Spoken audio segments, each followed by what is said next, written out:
What is going on, everybody out there in the YouTube trucking community? Sean Cahalan, Christian Brother Trucker, coming at you again with another video today. And today's topic is going to be talking about tire inflation systems, TIS, on these 53-foot dry vans, and you can find them also on flatbeds and reefer units as well.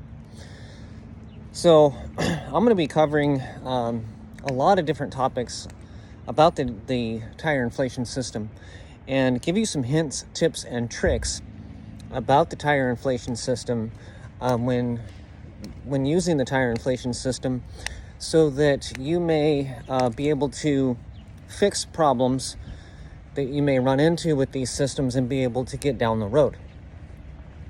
So I'm going to start this video off by, this little brief introduction, and then also point out some things on the trailer, how to identify if the trailer has the tire inflation system. And then I'm going to show you some stuff on the tires and the connections and the hoses and the box underneath the trailer, and tell you how it all works, and give you some hints, tips, and tricks on how to fix certain problems that you may run into when pulling trailers that have this system installed on the trailer. So if you like this video and you like me as a YouTube creator, take a moment and like, subscribe, and share. And I'm a trainer with Night Transportation, and so I train new drivers that come in after they get their CDL, and I include a lot of this information in the training while I'm training my trainees.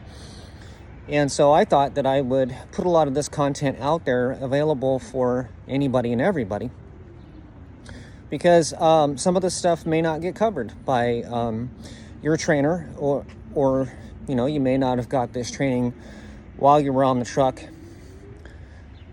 during your training process. So I just feel that it can be helpful, and I like to put content out there that helps drivers and can be beneficial, and to help you make more money, and to be able to give you more knowledge, so that you know what options you have when you run into problems out here on the road.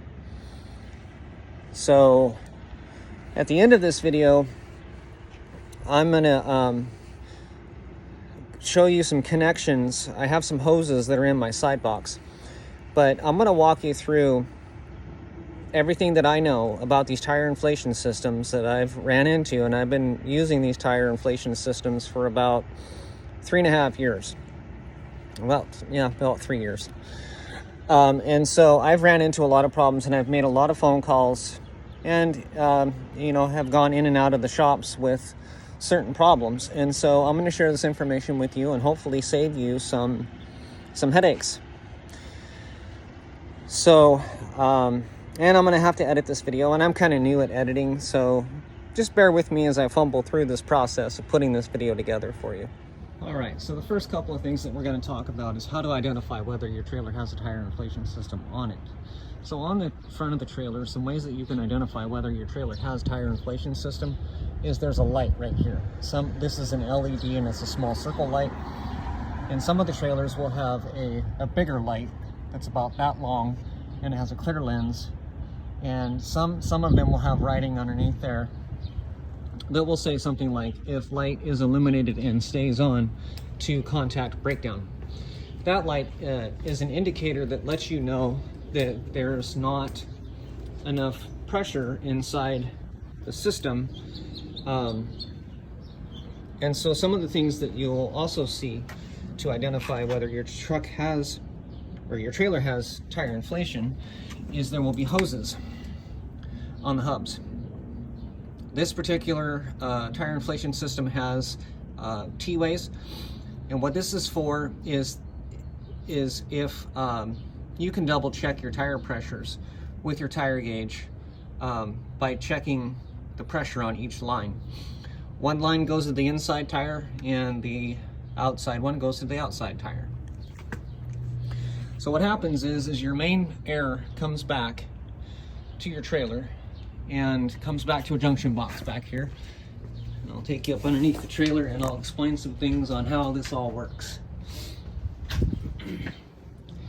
This is your tire inflation system box, and this one is shut off. This valve right here turns it on. A lot of drivers will turn these off if the system is leaking. And so the first thing that you're going to want to double check is you're going to want to make sure and double check that the system is turned on. You can't check the system for leaks if this valve is not in the on position. Inside this box, let's see if I can open this one up. No, you can't open this one up. Inside this box is a control module that controls how much air gets put out to the system. So it's adjustable, and it can change the pressures up to 115 pounds, 120 pounds. And yeah, it'll start making noise like that as it's filling up the tires, because it takes air from the tank up there and it runs back into the back of this box. And then from the box, it will run from back here. There's an inlet line and an exit line. Some boxes will have a valve in the back of the box and on the side of the box. So when you're doing your checks on your trailer, make sure that you check to make sure that it has one valve or two, and make sure that they're both in the open position.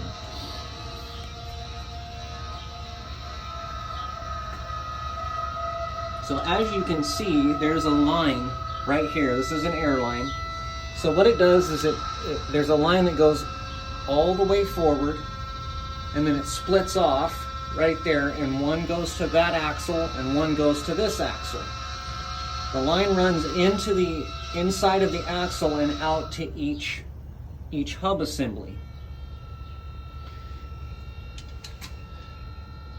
And so they have seals that run out to each hub. And by the way, you'll want to double check these lines here, because sometimes they rub and they will get little holes in the lines and they will start to leak. If you hear an audible air leak hissing out of one of those air lines, then you will want to shut this off. I'll cover a little bit more on that here in a minute.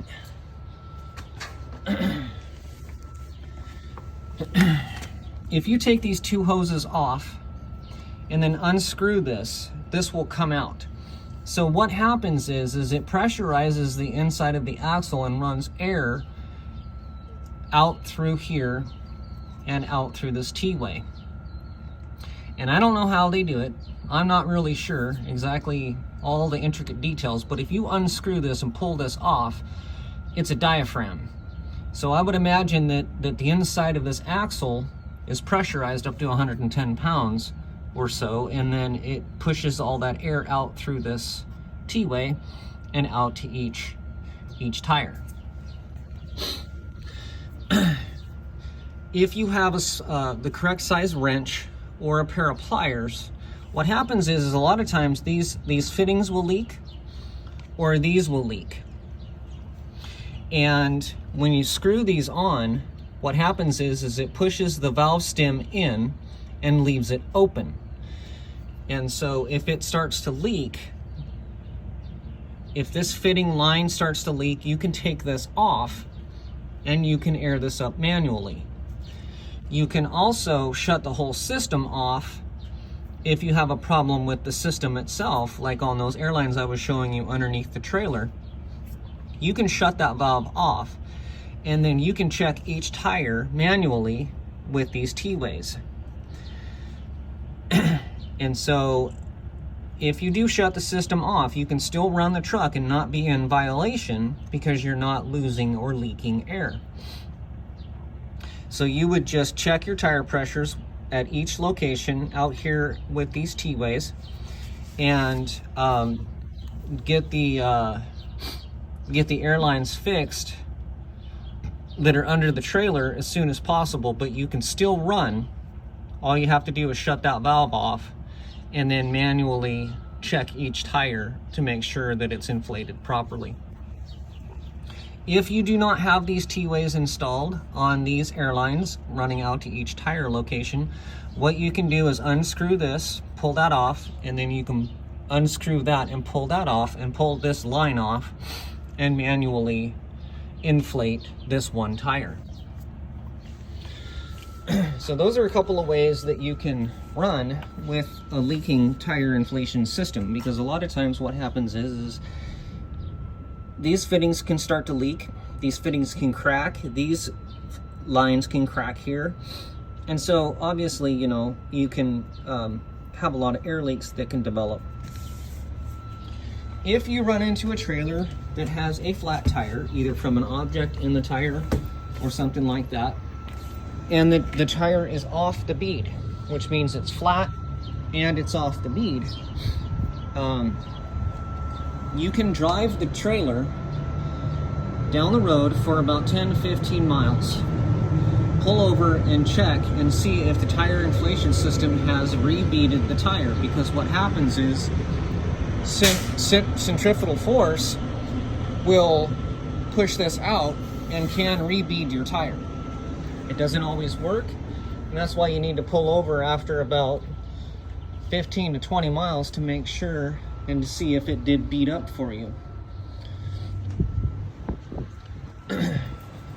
So those are a couple of tricks that you can use. If you do have a tire that is off the bead, you're going to need to let the system air up all the way, and then drive it for 15-20 minutes or so, pull over, double check to make sure that it beaded up, and then try to find the leak.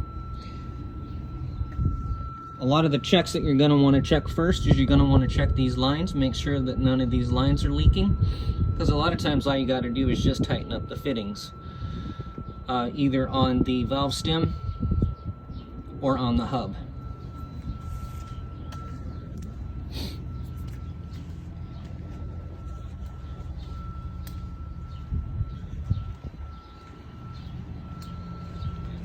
So that's pretty much it. When the trailer is having an air leak, that light in the front will turn on, which indicates that the system is low.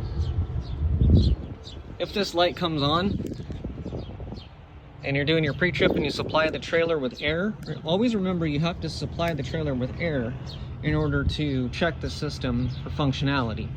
If you don't supply the system with air, that light will not come on. When it sends air back to the tanks back there, what it'll do is when you hook up your 7-way, it has in that box, that junction box, it has a couple of electrical switches in there, and then it also has a sensor. And so if the system senses that it's lower than a certain PSI, that light will come on.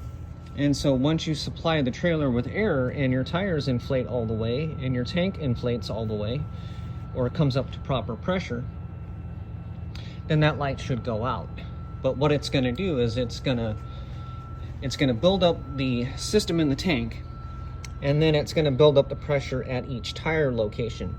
So if that light comes on, it can take 5, 10, maybe 15 minutes for the whole system to equalize and for that light to go out. So if you check your tires, you thump your tires and everything else, and all your tires are beaded up and everything is good to go, you can go ahead and take off and start driving down the road and keep an eye on that light after you've checked for audible air leaks and things like that. And that light should go out after the whole system comes back up to about 110 PSI. And that would include the air in your tanks and the air in all your brake lines and the air in all of your tires. All right, so in conclusion, the tire inflation system is a great tool to have. It enables you to be able to run the trailer and maintain tire pressure and keep supplying the tire with air, even if you have an object in the tire like a nail or a screw or something like that.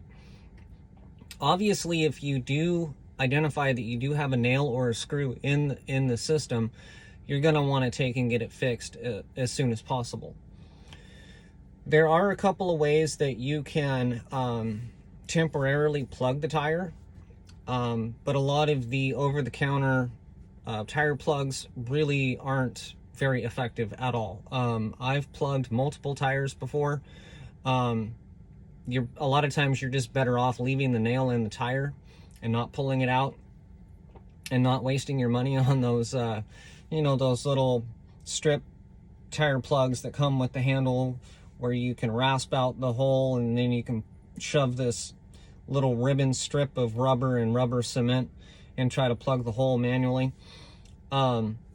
I've used those a couple of times and they just don't hold up, but they're pretty effective in a pinch. But when you have a tire inflation system on the truck, it's best to just leave the nail in the tire or the screw in the tire. And it's designed, the tire inflation system is designed to get you to a shop and to get the tires fixed at your earliest convenience, or as soon as possible. I have a couple of airlines that I've removed from a trailer before that had a busted, one of those airlines underneath the trailer that I showed you had a big old hole in it, and it wouldn't air up the tire.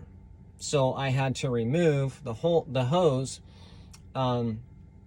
And this one does not have that T-way that you saw on the other one.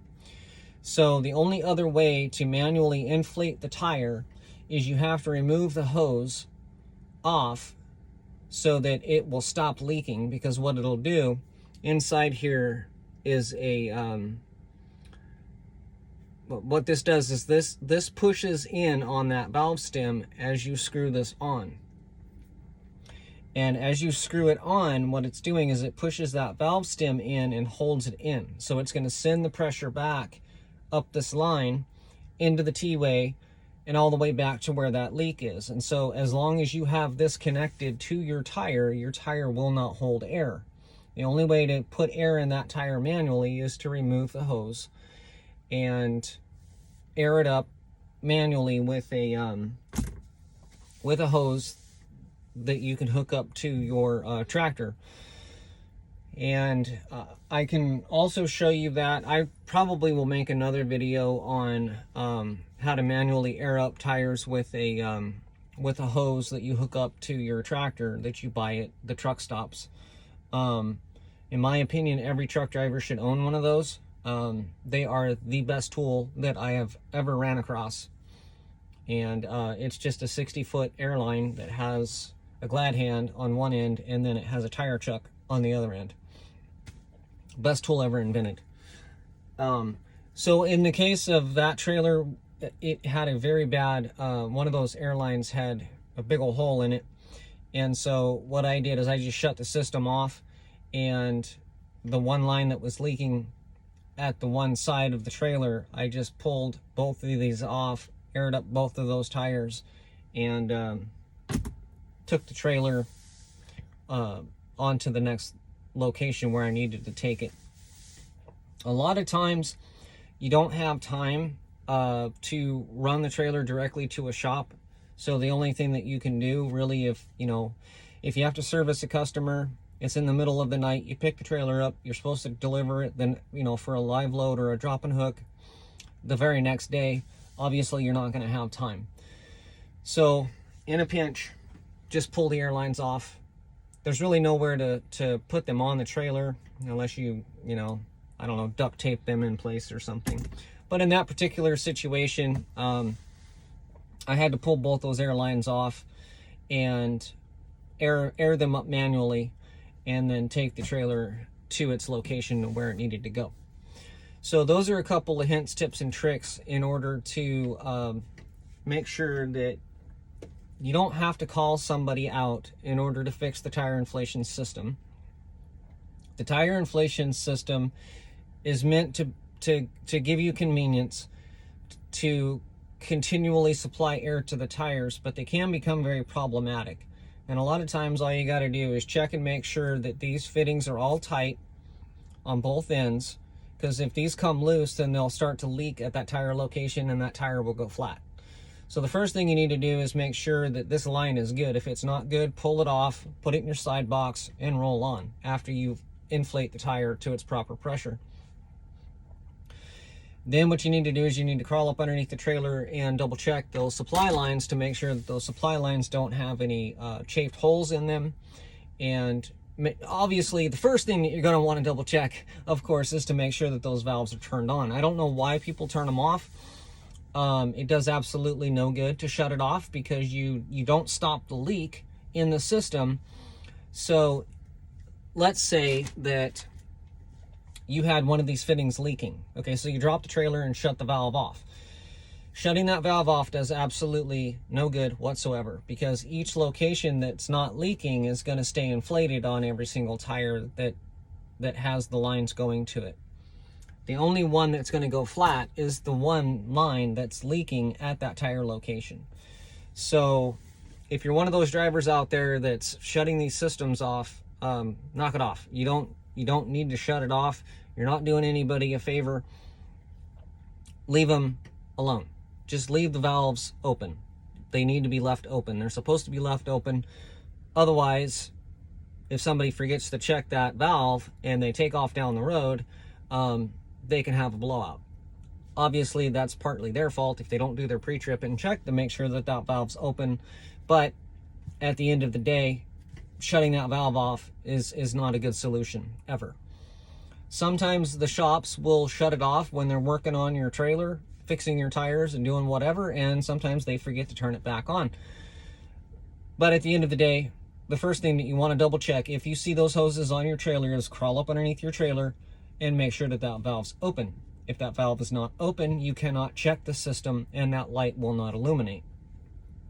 That light will only illuminate, and that tire inflation system will only work if that valve is turned on. So that's about it. That's tire inflation system 101. Hopefully this information is helpful to you. And like I said, I'm a trainer for night transportation, and basically I try to put information out there that's educational to help people out, to give some people knowledge, and knowledge in this industry is power. And it's very helpful, and that's all I try to do on this channel, is to just bring pertinent information forward to be helpful to other drivers out there. If you are thinking about coming over to Night Transportation, I've been driving for them for about 4 months. It's an excellent company. I'm a trainer for them, and their training program is an awesome training program, and you're going to learn a lot when you come over here. You know, aside from the training that I showed you, there's a lot of other information out here that you can glean from the trainers that work here at Night Transportation. So if you just got your CDL, you're thinking about coming over here, call them up, see what they can do for you, and let them know that Sean Cahalan said that Night Transportation is an awesome company. And if you do call in, make sure you give them my driver code 24807, and that way I can get a referral bonus for, you know, helping you out. I would appreciate that, and it would be a great help to me. So also, if you like this video, please take a second and hit that like button and hit the notification bell so that you can get notifications when new videos are released. And hit the thumbs up. That's the correct terminology. And so, as always, thanks for watching, and have a blessed day.